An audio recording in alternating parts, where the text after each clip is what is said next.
دوبارہ میں وتر کا خلاصہ کروں گی اور دوبارہ آپ کو کچھ چیزیں بتاؤں گی. ایکچولی اس کی تفصیل دوبارہ سے اور خلاصہ دوبارہ سے بتانے کا مقصد یہ بھی تھا کہ وتر پر عموماً بہت سوال آتے ہیں لوگوں کے. آپ جب دین کی بات کرنے نکلیں گے تو بہت زیادہ اس پر لے دے ہوگی. تو ایسے میں ایک تو کہ صبر و تحمل سے کام لیں. اگر کوئی اصرار کرے کہ اس کو اسی طریقے پہ پڑھنا ہے جس پہ وہ پڑھ رہا ہے تو اس کو پڑھنے دیں, آپ اس کے پیچھے نہ پڑیں. لیکن ایک اچھی بات بتانے میں بخل بھی کبھی نہ کریں. اب دیکھیے کہ کسی کو ایک اچھی بات بتانا ہوتی ہے نا, جب جو اس کی مرضی کے خلاف ہوتی ہے, یا کسی کو اس کی برائی یا غلطی سے روکنا ہوتا ہے نا, یہ بڑا ہی تکلیف دہ عمل ہوتا ہے, آسان نہیں ہوتا, کیونکہ اس میں انسان کو اپنے آپ کو قربان کرنا پڑتا ہے. لیکن وہ کیوں ایسا کرتا ہے؟ مثلاً آپ غلطی کر رہے ہیں اور میں آپ کو نہ بتاؤں تو اس میں میرا وقتی فائدہ تو ہے نا. کیا فائدہ ہے؟ میں آپ کی نظر میں بہت اچھی رہوں گی نا, ہے کتنی اچھی ہے, کچھ بھی نہیں کہتی, تعریف بھی بہت ہوگی کیونکہ آپ کے نفس کو چھوٹ مل رہی ہے. لیکن جو ہی میں نے آپ کو بتایا کہ نہیں آپ سو نہیں سکتے یا سیدھے ہو کے بیٹھے, تو یہ آپ کے نفس پہ بھاری ہے, تکلیف دہ ہے. لیکن شاید کوئی اس تڑپ کا اندازہ نہ لگا سکے کہ ایک شخص اگر دوسرے کو اس کی غلطی بتا رہا ہے تو کیوں بتا رہا ہے, کہ اس کے فائدے میں, کہ یہ شخص ایسے ہی سوتا رہ جائے گا, غفلت میں اس وقت کو کھو دے گا, غلط کام کرتے کرتے, چلے سونا غلط کاموں میں تو نہیں لیکن کلاس میں سونا بہرحال درست نہیں, یا چلے کلاس سے باہر نکل چلیں, کوئی اور غلطی آپ کر رہے ہیں. مثلا بعض لڑکیوں کے بارے میں مجھے شکایت پہنچی, مجھے نہیں معلوم درست ہے یا نہیں, کہ موبائل کا کچھ غلط استعمال ہوا ہے. وہ میں بھی کسی کا شک ہو, میں بھی درست ہو, کہ چھپ چھپ کے کچھ لوگ کرتے ہیں, آئی ڈونٹ نو. میں کسی کے تجسس میں نہیں جانا چاہتی, آپ سب موجود ہیں اور سب کو پتا ہے کہ کون کس کو کیا کرتا ہے, کیونکہ میں تو آپ کی محاسب نہیں ہوں نا, اللہ ہے. اگر آپ کسی کو بھی دھوکہ دیتے ہیں یا کسی انسان سے چھپ کے کوئی غلط بات کسی سے کر رہے ہیں جہاں نہیں کرنی چاہیے, یا منع ہے, اللہ نے منع کیا ہے, وہ میں نے منع نہیں کیا, آپ سب کو پتا ہے نا. گناہ کیا ہے اصل میں؟ گناہ کس کو کہتے ہیں؟ جو لوگوں سے چھپ کے کیا جائے, کہ آپ کو ڈر لگے کہ ہائے کسی کو پتا چل گیا تو وہ کیا کہے گا, ہے نا یہ. اب مثلا میں آپ کو دیکھتی ہوں تو ایک تو یہ کہ میں آنکھیں بند کر لوں, ایک یہ کہ میں آپ کو بتاؤں آپ غلط کام کر رہے ہیں. مجھے پتا جب میں آپ کو بتاؤں گی تو آپ کی نظر میں انتہائی مبغوض ہوں گی. اب اگر میں کسی کو دیکھ رہی ہوں کہ غلط کام کرا اور پھر میں اس کو نہیں روک رہی اور وہ اسی غلطی پہ مر جاتا ہے, وہی غلط کر کر کے ختم ہو جاتا ہے, تو میں نے اس کے ساتھ کیا خیر خائی کی؟ تو یہ بھی تو تڑپنے کا ایک انداز ہے نا, کہ دوسرے کو غلطی کرتے ہوئے پکڑ لو, نہیں کرو غلطی. ٹھیک ہے انداز اچھا ہونا چاہیے, لیکن غلطی چھوڑو نہیں. یعنی غلطی دیکھتے ہوئے اسے برداشت نہیں کرو, اسے پی نہیں جاؤ, اسے چھوڑ نہیں دو, اصلاح کی فکر کرو. تو آپ جب تک یہ دل نہیں رکھیں گے کہ ایک طرف انتہائی ہمدردی اور دوسری طرف اپنی ذات کی قربانی, اس معاملے میں ایک ڈاکٹر کی مثال تھی کہ وہ جب کسی زخمی کو پٹی کرتی ہیں تو بڑے ہی سخت ہاتھ لگاتی ہیں, لیکن یہ ہوتا نہیں کہ ان کی ہوئی پٹی سے پھر مریض جو ہے اس کا زخم درست نہ ہو. مریض تو تڑپتا ہے, بعض اوقات روتا چیختا چلاتا بھی ہوگا, لیکن وہ اسی کے حق میں کہ اس کے سارے زخم پیپ ہر چیز سک کر کے نکال کے اور پھر صحیح طور پہ پٹی کی جائے جو حق ہے اس کا. اب اس کا اینڈ ریزلٹ کیا ہے کہ مریض کو فائدہ پہنچے. لیکن ایسے ڈاکٹرز بہت بدنام ہوتے ہیں کہ جن کو دیکھ کے لوگ بھاگنا شروع کر دیتے ہیں. لیکن اصل ہمدردی کس چیز میں ہے؟ کہ دوسرے کے لیے تڑپ ہو. ٹھیک ہے اس میں آپ جتنا بھی دوسرے سے رعایت کر سکیں, نرمی کر سکیں, ہمدردی کر سکیں, جو آخری دم تک ہو وہ کریں. اب جب آپ یہ وطر کا طریقہ کسی کو بھی بتائیں تو یہ سوچ کے نہیں بتائیں یہ سب غلط کر رہے ہیں اور ان کو یہی منوا کے چھوڑنا ہے اور ان کو اسی طریقے پہ لانا ہے اور ہم نے کسی خاص چیز کی چھاپ لگانی ہے لوگوں. یہ کوئی نیت اور غرض نہیں ہونی چاہیے. ہاں علم چھپانا ایک جرم ہے. علم چھپانا کیا ہے؟ جرم ہے. مقابلے پر پیش کرنا کہ فلاں ایسا نہیں کرتا تو میں ذرا مقابلہ کر کے اس دلیل اور حجت کو قائم کروں, جیسے عام طور پر دینی مدارس میں ہوتا ہے, وہ بھی درست نہیں. کوئی آپ سے پوچھتا نہیں تو پیچھے پڑنے کی ضرورت نہیں, لیکن کوئی آپ سے پوچھتا ہے تو صحیح بات بتانا لازم ہوتا ہے. علم چھپانا درست نہیں. بنی اسرائیل کے علماء کیا کرتے تھے؟ یا تو مرضی کی باتیں بتاتے تھے جس سے لوگ خوش ہوں, یا پھر چھپا جاتے تھے جو ان کے مسلک کے خلاف ہوتی تھی بات. اب ایک طریقہ تو یہ ہے کہ میں آپ کو بتاؤں ہی نہ کہ وطر کس کس طریقے پہ آپ صلی اللہ علیہ وسلم نے پڑھے، اور یہ سب صحیح احادیث سے باتیں ثابت ہیں. ایک تو آپ کو بتاؤں ہی نہ، اور صرف وہی بتاؤں جو آپ کر رہے ہیں، اسی پہ چھاپ لگاؤں، ٹھیک ہے یہ بھی کر لو، صحیح ہے.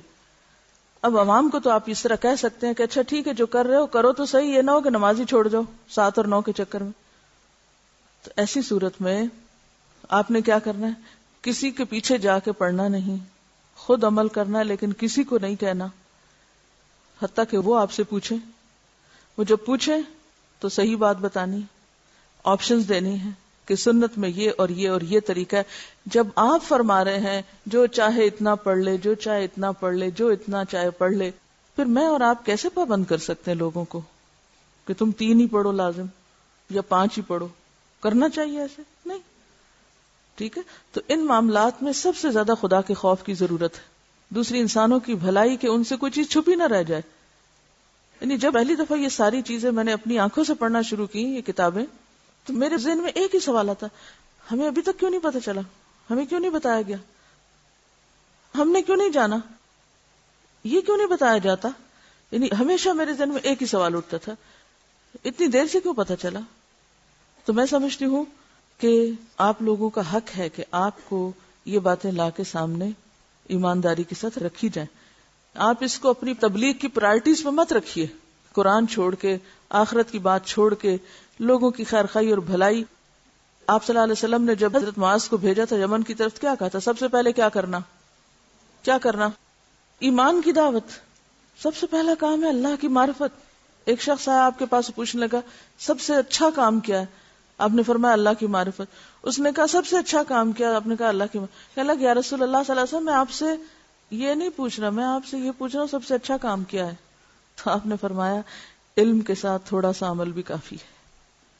یعنی تمہیں بہت سے عمل پتا ہوں گے، مراد یہ تھی بہت سے عمل تمہیں پتا ہوں گے، لیکن اللہ کی معرفت نہیں ہے نا، اس کے بغیر ہی کیے چلے جا رہے ہو.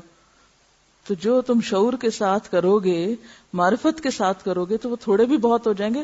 تم زیادہ کاموں کا تو پوچھ رہے ہو، اور کیا کرنا ہے، اور کیا کرنا ہے، واٹ نیکسٹ، لیکن یہ نہیں دیکھتے کہ کس طرح کر رہے ہو.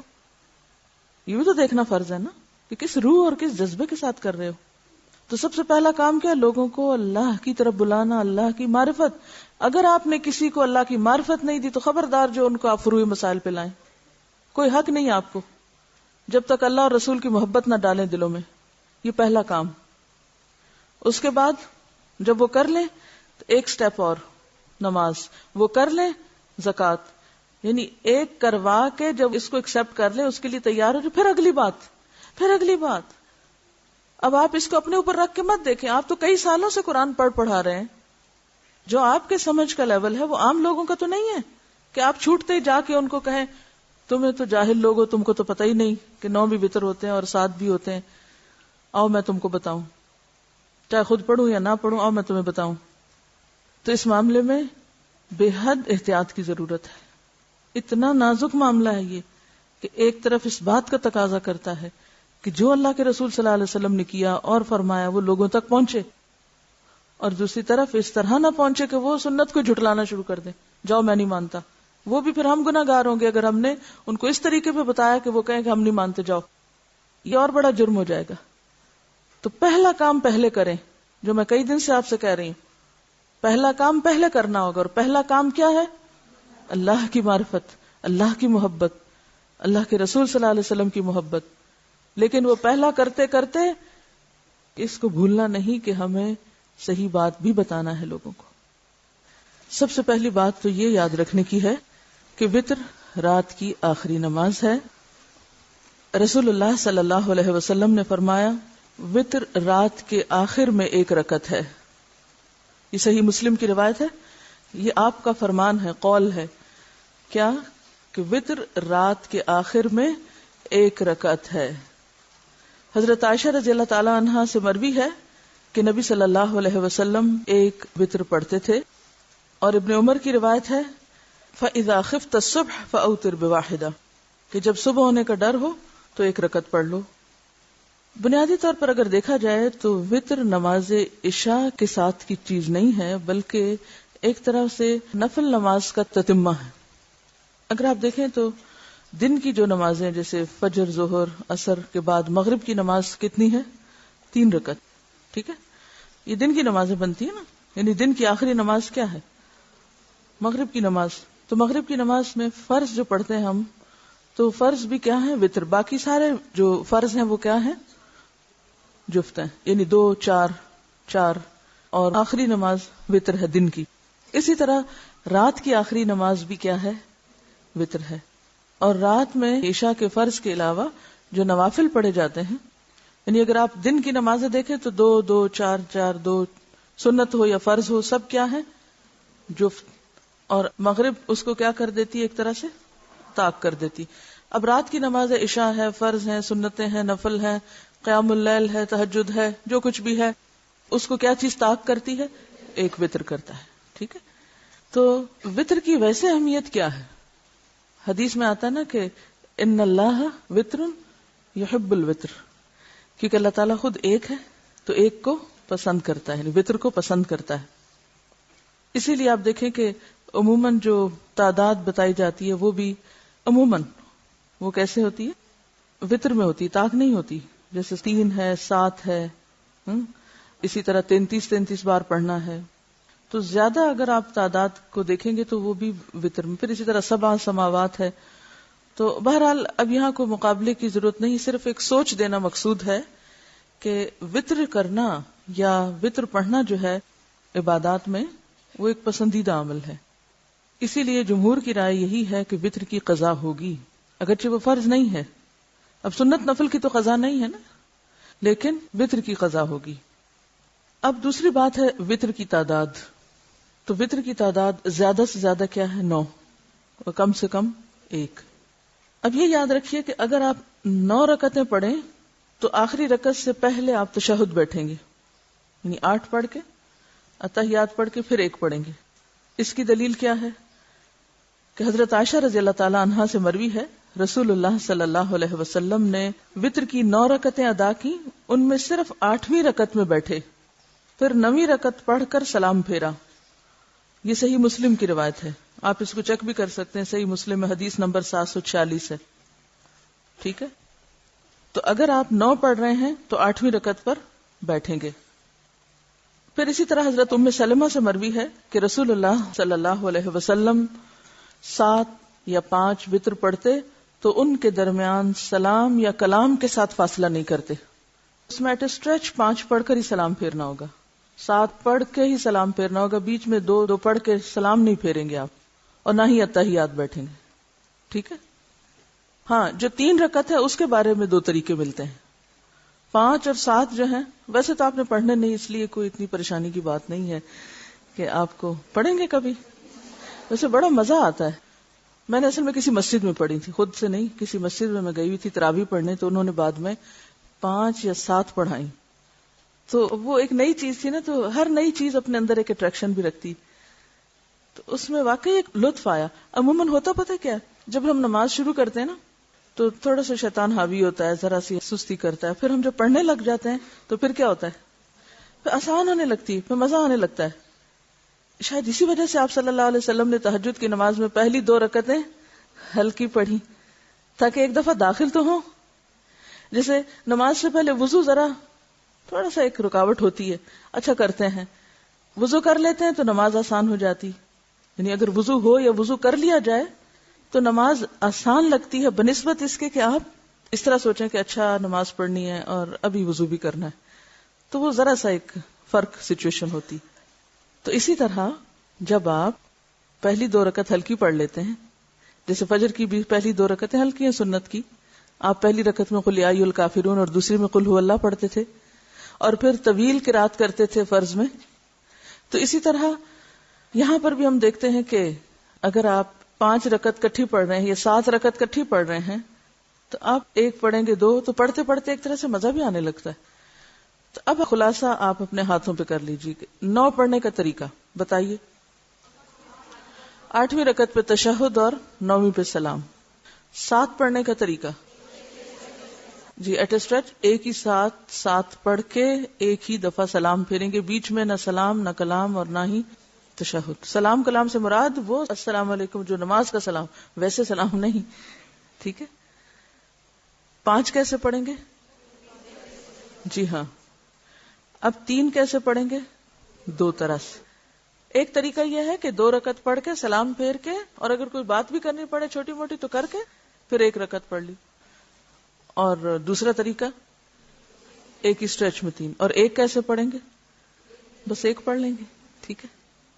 اب آپ کہیں گے یہ کیا 9 پڑھنے کا طریقہ الگ، 3 کا الگ، 5 کا الگ؟ تو ایسا ہی پڑھا گیا. کوئی ہوگی حکمت، اگر ہمیں ابھی سمجھ نہیں آ رہی کیونکہ ہم نے ابھی اتنا غور ہی نہیں کیا اس میں، لیکن جیسے پتا چلا ویسے کر لینے میں حرج کیا ہے.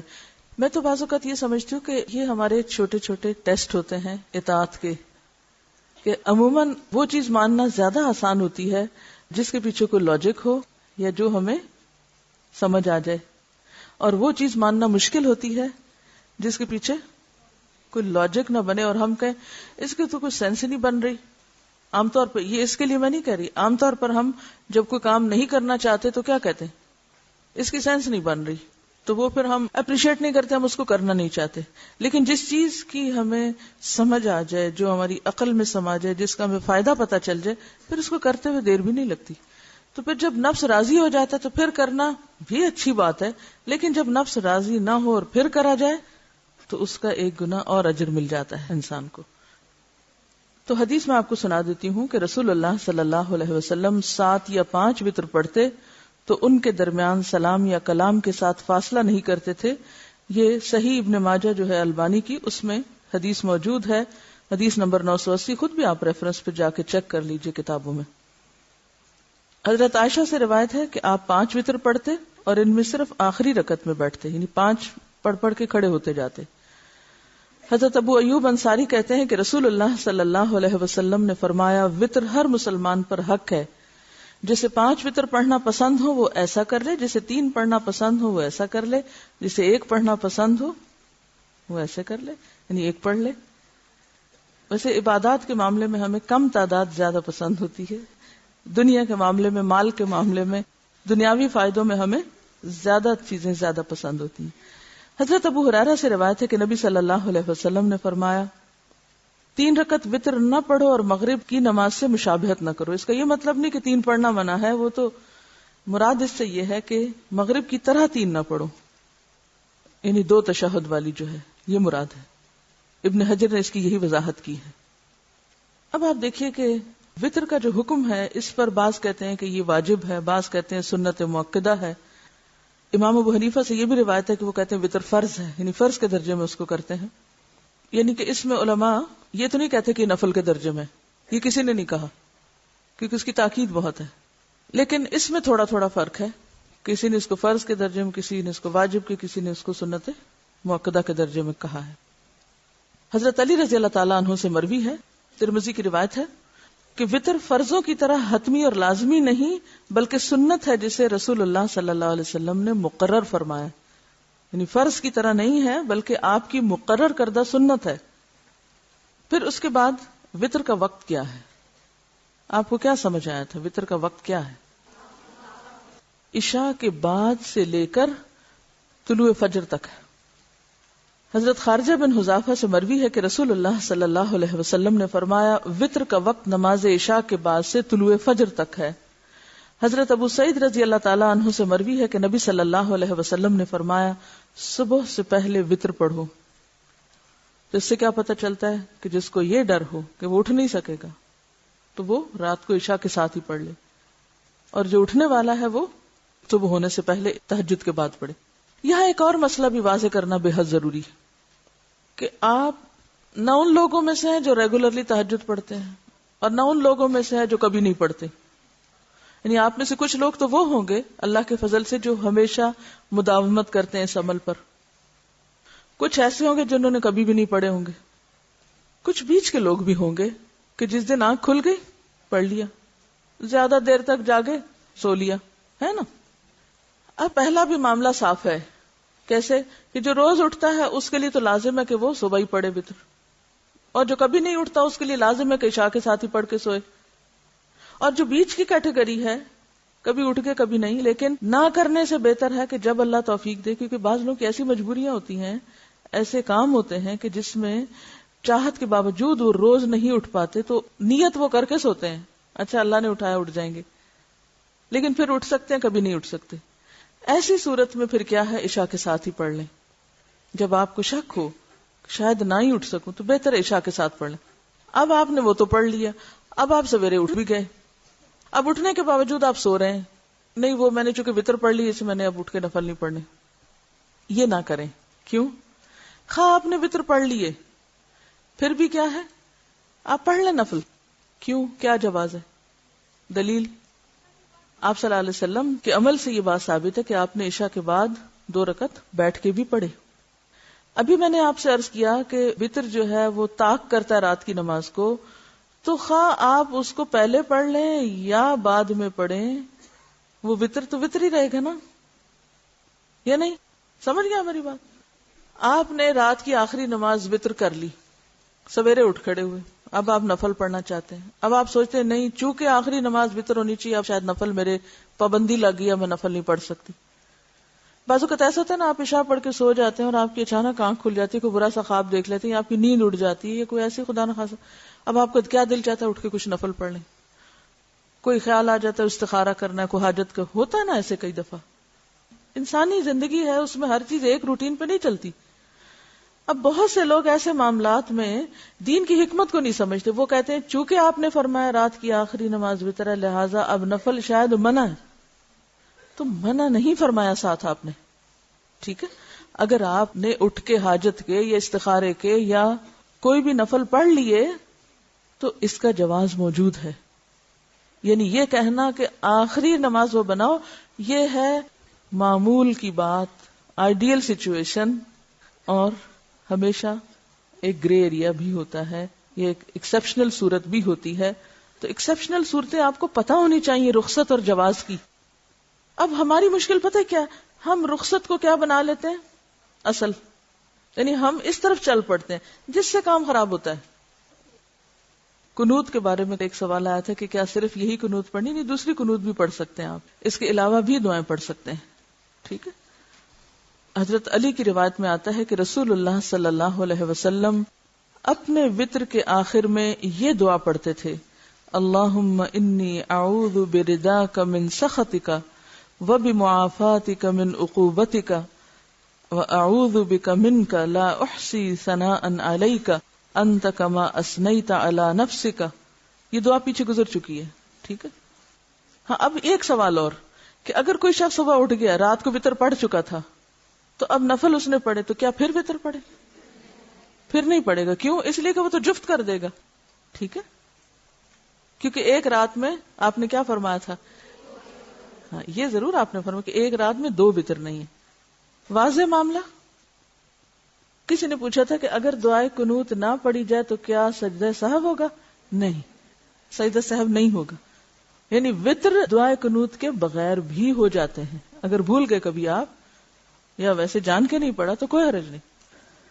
دیکھیے جو حرم کعبہ میں ہوتا ہے ہم ان کو نہیں معیار بنائیں گے، ٹھیک ہے. نہ ہم جمع غفیر دیکھیں گے، نہ ہم اکثریت کو دیکھیں گے، نہ اپنی رائے اور اپنے آباء و اجداد کو دیکھیں گے. میں نے تو اپنی زندگی میں ایک اصول بنایا ہوا ہے، کہیں کسی وقت کوئی بہتر چیز مجھے ملے گی تو میں کچھ بھی نہیں دیکھوں گی، اس کو لے لوں گی، اور کہیں سے بھی ملے گی. کیونکہ حضور صلی اللہ علیہ وسلم نے کیا فرمایا کہ حکمت کیا ہے مومن کی. بعض لوگوں کو تھوڑا سا اچھا نہیں لگتا جب میں کبھی چائنیز یا جاپنیز یا کسی اور کی بات کرتی ہوں، وہ سمجھتے ہیں کہ شاید دین کی مجلس میں صرف دین کی بات ہونی چاہیے. آپ دیکھیں ہم دنیا میں بھی تو رہتے ہیں نا. آپ صلی اللہ علیہ وسلم نے کیا دوسری اقوام سے صرف نفرت ہی کا سبق دیا ہے اور یہ بتایا کہ اگر وہ کوئی اچھا کام بھی کریں تو اس کو اپریشیٹ نہ کیا جائے کیونکہ وہ مسلمان نہیں؟ ایسا نہیں ہے. حضرت سلمان فارسی نے جب ایرانیوں کے طریقے پر جنگ خندق میں خندق کھدوائی تھی تو آپ نے کہا یہ بدعت ہے؟ نہیں. جب جنگ بدر کے قیدیوں سے آپ نے جو مشرک تھے مدینہ کے بچوں کو پڑھوایا تھا تو اس سے کیا پتہ چلتا ہے کہ نان مسلم سے نہیں سیکھنا چاہیے. اگر کوئی نان مسلم ٹیچر ہو تو نہ سیکھا جائے، سیکھا جائے.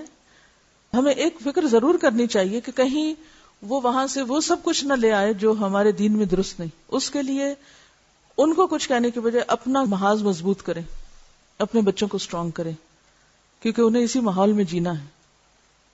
اگر آج آپ ان کو بہت پروٹیکٹڈ بھی پالیں گے نا تو کیا ہوگا, وہ فیس نہیں کر سکیں گے دنیا کے چیلنج, خوف زدہ رہیں گے ان سے, ایکسپوجر نہیں ہوگا تو چیلنجز کا مقابلہ نہیں کر سکیں گے. اور یہ وجہ کہ آپ نے دیکھا ہوگا کہ جو مائیں اپنے بچوں کو بہت ڈھانک لپیٹ کے پالتی ہیں وہ بچے بیماریاں برداشت ہی نہیں کر پاتے, کبھی کسی چیز سے کبھی کسی چیز سے متاثر ہوتے رہتے ہیں. اور اس کے برعکس آپ نے کئی لوگوں کو دیکھا ہوگا وہ بچوں کو ہلکے پھلکے کپڑے میں, کوئی ان کو بیماری نہیں, کچھ نہیں, جیسا تیسا پانی پلائیں, کچھ کریں.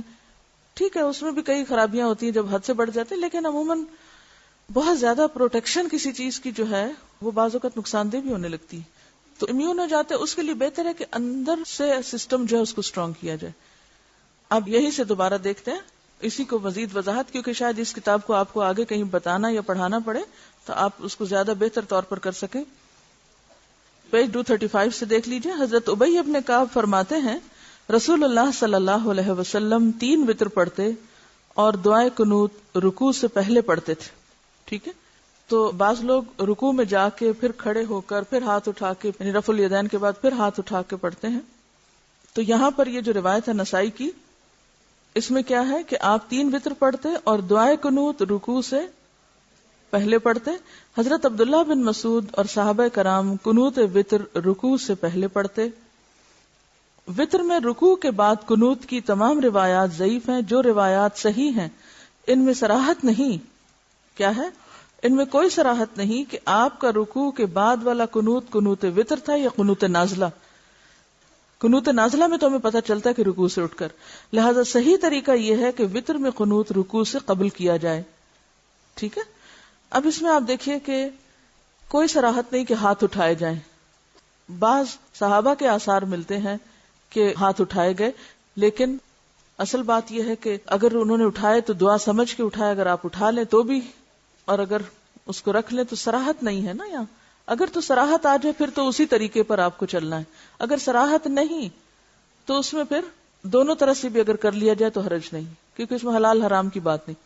اس رفع یدین کا کوئی ثبوت نہیں ہے جو قنوت کے لیے خاص کیا جاتا ہے, اس کی کہیں دلیل نہیں ہے. دیکھیے اگر ہم صرف ایک چیز کو اپنے سامنے رکھیں کہ کوئی چیز میں دین سمجھ کے جب کرنے لگی ہوں تو مجھے اس کی دلیل چاہیے, اور دلیل بھی درست چاہیے. ٹھیک ہے. اگر صحیح حدیث ایک طرف ہے اور دوسری طرف صرف کسی کا آثار ہے یا کسی کے اقوال ہیں یا کسی کی رائے ہے یا قیاس ہے, تو ایسی صورت میں پھر آپ خود چوائس کر لیں کہ کیا کرنا چاہیے آپ کو, آپ کو اپنا ضمیر بتایا آپ کو. ٹھیک ہے نا. وآخر دعوانا ان الحمد للہ رب العالمین. سبحانک اللہم وبحمدک نشہد ان لا الہ الا انت نستغفرک ونتوب الیک.